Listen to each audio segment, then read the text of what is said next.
IndusInd bank ये कोई छोटा मोटा नाम नहीं है। आज के समय में हमारे देश का ये 5वां सबसे बड़ा प्राइवेट सेक्टर का बैंक है और अभी एक क्राइसिस खुल करके सामने आई है इंडसइंड बैंक की।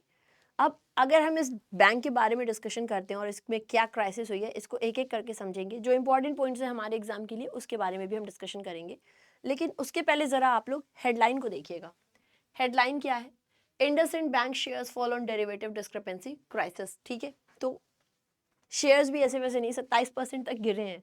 और ऐसा नहीं है कि इससे केवल इंडसइंड को नुकसान है, जिन्होंने इंडसइंड में इन्वेस्ट किया नुकसान उसको भी है। तो काफ़ी कुछ बड़ा हो गया, इन सब के बारे में डिस्कशन करते हैं। हेलो एवरीवन, मैं सुष्मिता त्रिपाठी आप सभी का बहुत सारा स्वागत करती हूँ बैंकिंग वाला की यूट्यूब चैनल पे। तो देखो बेटा, बेसिकली हम जब बात करते हैं इंडसइंड बैंक, ये हमारे देश का 5वां सबसे बड़ा प्राइवेट सेक्टर बैंक है। इसके फाउंडर कोई नॉर्मल लोग नहीं है, इसके फाउंडर बहुत ही बड़े लोग हैं। ब्रिटेन में रहते हैं, इंडियन ओरिजिन के हैं, वहाँ पे सबसे अमीर लोगों में से काउंटेड हैं ये लोग। एसपी हिंदुजा ने इसकी फाउंडेशन की थी 1994 में। मुंबई महाराष्ट्र में हमारे देश में ये बैंक स्थित है। ठीक है, वहीं पे इसका हेड ऑफिस है। अब काफ़ी सारे काम करता है, एक बैंक की तरह से अपना पूरा रोल प्ले करता है। 5वां सबसे बड़ा प्राइवेट सेक्टर बैंक है, तो आप सोच सकते होगे कि हाँ, हमारे देश में इसने अपना काफ़ी बड़ा बिजनेस कर रखा है। अभी फिलहाल में जो इनके साथ में हुआ है वो 2019-20 पे आपको ले जाएगा। ऐसे ही 2019 में जो है येस बैंक के साथ में भी बहुत बड़े हादसे हो गए थे, वो भी बहुत बुरी तरह से पिटा था और बहुत नीचे आके धड़ाम से गिरा था। वैसा ही कुछ इधर देखने को मिल रहा है।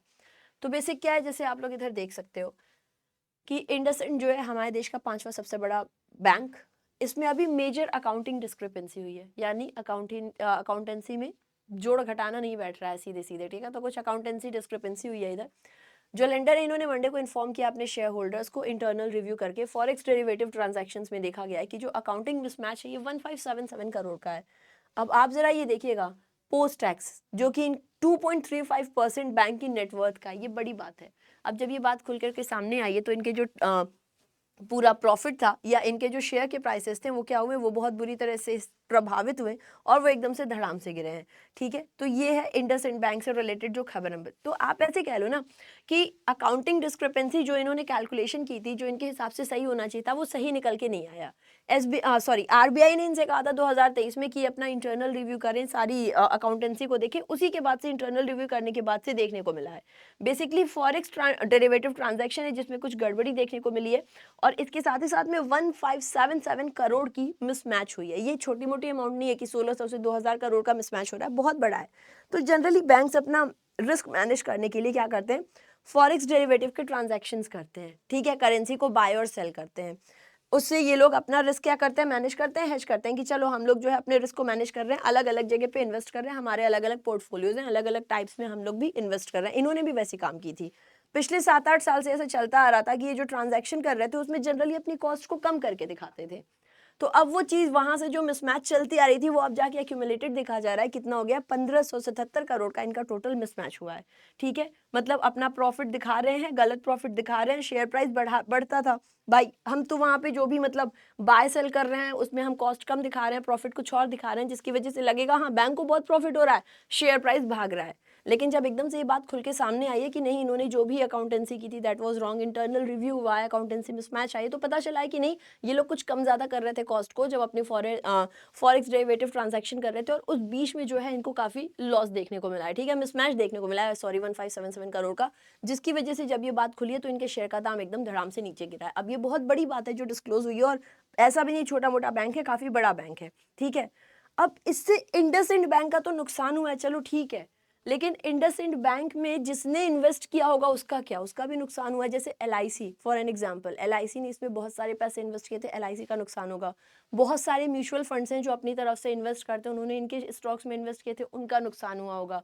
तो जिन्होंने, इनका तो अपना नुकसान हुआ। जैसे ये क्या करते हैं, ये अलग अलग जगह इन्वेस्ट करते हैं ना कि हमारे पास इतने पैसे, हम उसको इन्वेस्ट कर देते हैं ताकि हमें प्रॉफिट मिले। वैसे बहुत लोग यहाँ पे भी इन्वेस्ट किए होंगे प्रॉफिट के लिए, लेकिन जब पता चला कि भाई इन्होंने बहुत गड़बड़ी दिखाई, अपनी अकाउंटेंसी नहीं सही की है, डेरिवेटिव ट्रांजैक्शन में गड़बड़ी दिखा रहे हैं, कॉस्ट ऊपर नीचे करके, इनके शेयर का दाम गिरा, जो यहाँ पैसे लगाया था उसके भी शेयर गिरे। जाहिर बात है जो लोग मार्केट में इन्वेस्ट कर रहे हैं सभी को कहीं ना कहीं नुकसान देखने को मिला होगा। ठीक है, बड़ी बात है, छोटा मोटा नहीं है। तो आरबीआई ने इंडसइंड को बोला कि आप सब डिस्क्लोज करो।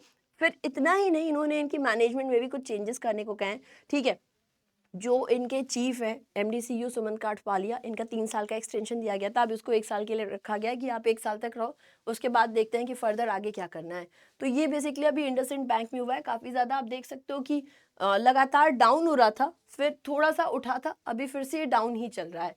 ऐसा नहीं है कि पहली बार किसी प्राइवेट सेक्टर बैंक में ऐसा कुछ हुआ, इसके पहले नहीं हुआ, इसके पहले भी हुआ है। जैसे मैंने आपसे कहा इस बैंक के साथ में हुआ है, पीएमसी बैंक के साथ में हुआ, तो देयर हैड बीन बैंक्स जिनके साथ में ऐसी घटनाएं हुई हैं। अब देखो बेटा, अगर हम लोग इस बात को समझते हैं ना यहाँ पे, तो इनकी जो ये अकाउंटिंग डिस्क्रिपेंसी है या अकाउंट में स्मैश है ना, यहाँ से इनके ऊपर कहीं ना कहीं रेपुटेशनल लॉस आया है, रेपुटेशनल रिस्क को इन्होंने फेस किया। तो एग्जाम में क्वेश्चन बन जाएगा रेपुटेशनल रिस्क।